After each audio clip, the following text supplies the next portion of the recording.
अगर आप भी चाहते हैं कि आरसीएम म्यूजिक के वीडियो सबसे पहले आप तक पहुंचे, तो लाल बटन को दबा के चैनल को सब्सक्राइब जरूर करें और साथ में बेल आइकन को दबाना ना भूलें।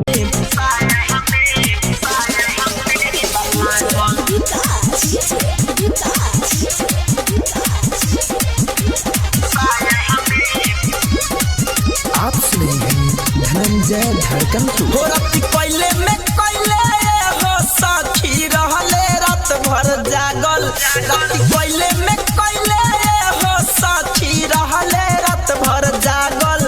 ए सखी सैये में से ए सखी सैये में से ए सखी सैये में से चुके हमारा साया हमें बलागल। ए सखी सैये में से चुके हमारा साया में बलागल में राती कोयले कोयले हो सखी मायरे राती कोयले कोयले हो सखी रहले रात भर जागल। ए सखी सैये में से ए सखी सैये में से चुके हमारा साया में बलागल। ए सखी सैये में से चुके हमारा साया में बलागल।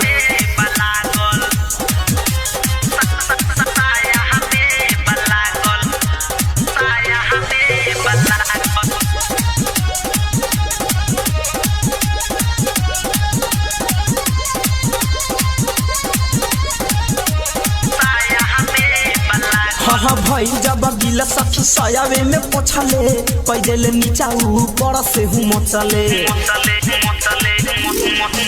हाँ भाई जब गिला सखी सयावे में पोछले कई देले नीचा ऊपर से हूँ मचले। हाँ खैले रहे लभक के जड़ी भइले रहे पागल। हाँ खैले रहे लभक के जड़ी भइले रहे पागल। ए सखी सैये में से ए सखी सैये में से ए सखी सैये में से चुके हमारा साया हमें बलागल। ए सखी सैये में से चुके हमारा साया में बलागल।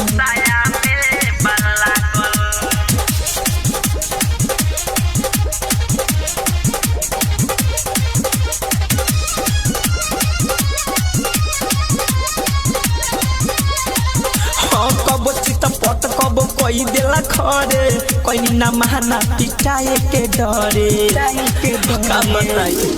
हाँ कबो चितपट कबो करे खरे खरे कोई ना महाना पिटाए के डरे। हाँ बारे छड़िया ये सखी हवे केहू के मांगल। बारे छड़िया ये सखी हवे केहू के मांगल। ए सखी सैये में से ए सखी सैये में से ए सखी सैये में से ए सखी सैये में से चुके हमारा साया हमें बलागल। ए सखी सैये में से चुके हमारा साया हमें बलागल।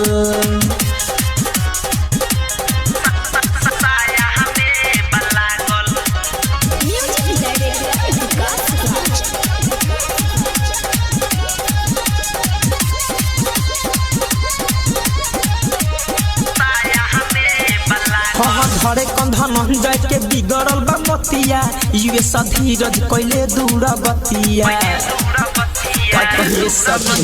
घरे कंधन जाय के बिगड़ल बा मतिया विवेक थारू गजन कैले रतिया। नहा जान सैया में इतना आइल कहाँ से ताक। नहा जान सैया में इतना आइल कहाँ से ताक। ए सखी सैये में से ए सखी राजा बहा में से ए सखी सैये में से चुके हमारा साया हमें बलागल। ए सखी सैये में से चुके हमारा साया हमें बलागल।